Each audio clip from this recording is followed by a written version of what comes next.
But what he never missed was the deep ball. Man, I'm going to tell you, that deep thing there, he could hit it. I think we must have been 75, 80% on capitalizing on big plays. That says a lot. One, a receiver's got to have an ability to get open, get separation from a defensive back. Protection has to be good. The throw has to be good. We were uncanny. We had 30 plays over 40 yards that year. It was unbelievable. He had the perfect football mind. He was set on that front row of that meeting room. If I asked anybody in there a question, he was so in tune with what was going on, he'd answer it. Both inside guys backed up. You can still block it, but it's still got to run a hot. I want to ask Rod something. We had all sorts of packages, and that was the uniqueness of what we were doing. We went to 3 wides, we went to 2 wides and 2 tights. We went to 2 wides, 2 running backs, and 1 tight end. We had a lot of different variations in an offense that was very multidimensional.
The 2011 New Orleans Saints.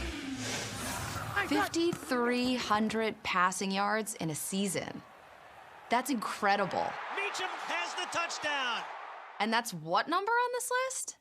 Number 9. 9? See, look, Drew Brees not getting the credit he deserves once again. Here we go, Drew. Drew Brees may be overlooked, but his 2011 season wasn't.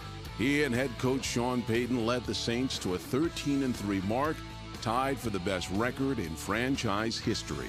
I think this is the perfect mash of Drew Brees coming together with Sean Payton and really hitting their stride. Brees and Payton have been together a long time. Not many quarterbacks and head coaches have the chance to build almost a decade plus of continuity, and that's what Drew Brees and Sean Payton have had. Sense of urgency, however you can get through there, get to your landmark. This is Drew Brees, who unfortunately for some reason, maybe it's because the offensive scheme that he plays in, never gets mentioned as like one of the top 3 quarterbacks of all time. I don't understand that. Drew's numbers from 2011 are staggering. 7 straight 300-yard passing games, a record 5,347 passing yards, and a stunt. And we feel the team that scored more points and more touchdowns than any team in 1994 belongs at number 10. Young throws downfield. Jerry Rice. He's to the 15. He's to the 10. I think when you look at other teams and other eras, there were certain points where you felt like this team can rally to win. This team can do what it takes to win. Every time that Steve Young and that 49ers offense got under center in that 94 season, you felt like they're scoring every time they touched the ball, and when they didn't, it was actually a huge surprise. If the offense exploded that season, Steve Young lit the fuse. In the finest season of his career, Young was named NFL MVP for the 2nd time. Man, you got to start with Steve Young. He was a guy who could literally throw for 300 yards, and he probably could almost run for 100. Steve was a tremendously highly accurate passer. Touchdown 49ers! And I think that was one of the greatest single seasons a quarterback ever had. If not the greatest. Young threw 35 touchdowns, completed 70% of his passes, and set the NFL record for the highest passer rating in a single season. Steve not only was able to throw the ball effectively, they ran the ball effectively, and he was a part of that running game that made them so difficult to defend. Dives into the goal line. Touchdown 49ers! But really, how can talk of the 1990... Marino really airing it out against this alleged disciplined deep zone defense by the Rams. There was no slowing them down. I mean, when they got the ball, they were going to do what they wanted to do. He looks, lofts to the corner of the end zone, net more, touchdown. In 1984, Dan Marino became the first quarterback to throw for over 5,000 yards and set an NFL record with 48 touchdown passes, making the Fins the 5th high-powered offense of all time. You know, we didn't call them video game numbers because we didn't have video games back then that could put up numbers like the 1984 Dolphins did. Marino, who was just a different cat altogether. We had not really seen a guy throw a ball like Dan Marino before. Looks right across the middle. He's got Clayton open. Touchdown, Dolphins. And they had the Marx brothers, Clayton and Duper, both with over 1,300 yards receiving. He's got Duper down there. He's got it. 30, another 20, 15, 10, 5. Touchdown, Dolphins. This was one of the first teams that didn't care. They would throw on first downs. They would sometimes throw with the lead. They would throw vertically on second and short, third and short. I think Peyton Manning made the 2013 Broncos the best offense in NFL history. We can agree to disagree, and we'll leave the 2013 Broncos as the second best. Though their numbers are hard to beat, Go score again now. More points on the board. they scored 50 in a game 3 times and set records with the most points and touchdowns in a single season. DT at midfield, and he is long gone. Peyton Manning was throwing touchdowns like other teams gained like 1 yard on a quarterback sneak. Manning's 51st touchdown pass of the year. I mean, he had 55 touchdowns that year, and it wasn't just Manning. There was an incredible collection of talent around him. Guys like Julius Thomas, Wes Welker, Demaryius Thomas, Eric Decker. Right to Randy! Right to Randy! Goes deep. Oh, touchdown! Randy Moss! This offense was loaded. Chris Carter.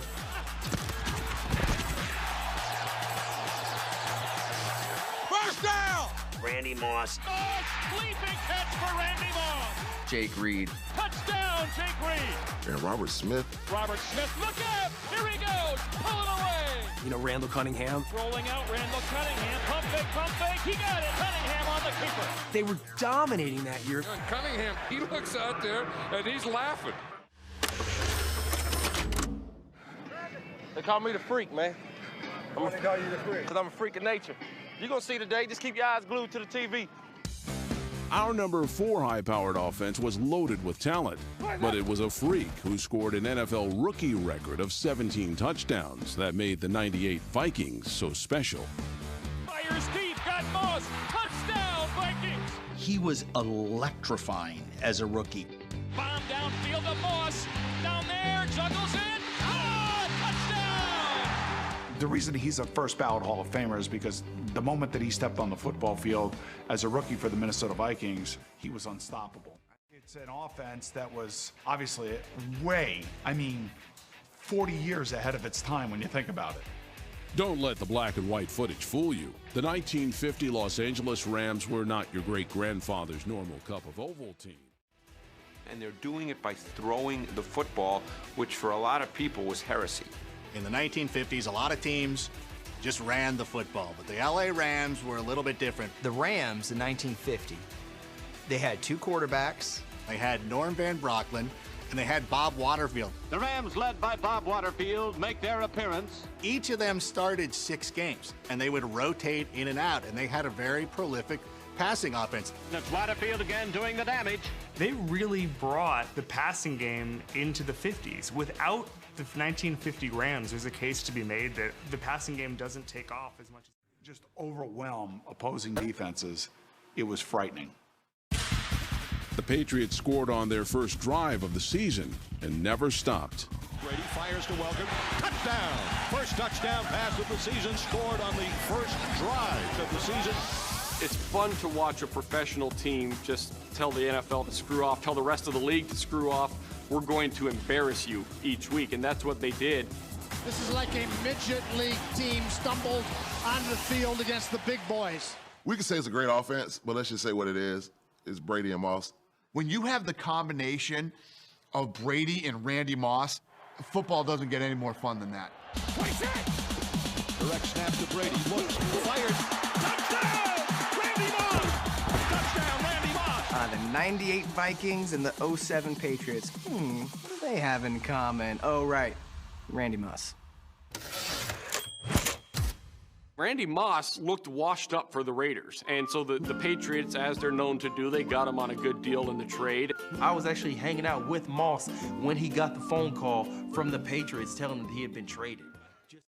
In 2000, the Rams became the first NFL offense to gain over 7,000 yards in a season. They also scored 540 points, the most points scored by any team in Rams franchise history. We're better this year than we were last year. Offensively, we were tearing it up. You know, the expression that used by announcers for decades, aerial circus. This is an offensive circus. You know what? You sit back, you watch the Rams, no matter who they play, and they're hosting the Chargers today. Forget Ringling Brothers. The Rams are the greatest show on earth. It's a shame that Kurt got hurt in the 7th game at Kansas City. That offense was mind-boggling. Through 6 games, it averaged 44 points. It was on pace. And keep in mind, this is not 2 or 3 games. It's 40% of the season. They were on pace for 698 points. They were on pace for more than 8,000 total yards and 6,000 passing yards. I really believe had Kurt stayed healthy, that offense in 2000 would have obliterated just about every team offensive record for a single season on the books. During Warner's absence, Marshall Faulk took over as the leader of the offense and went on to become league MVP. Listen, do not be afraid of excellence. And I always said it, like, do not be afraid of success. Let's go try to be great. Faulk set an NFL record for the most yards.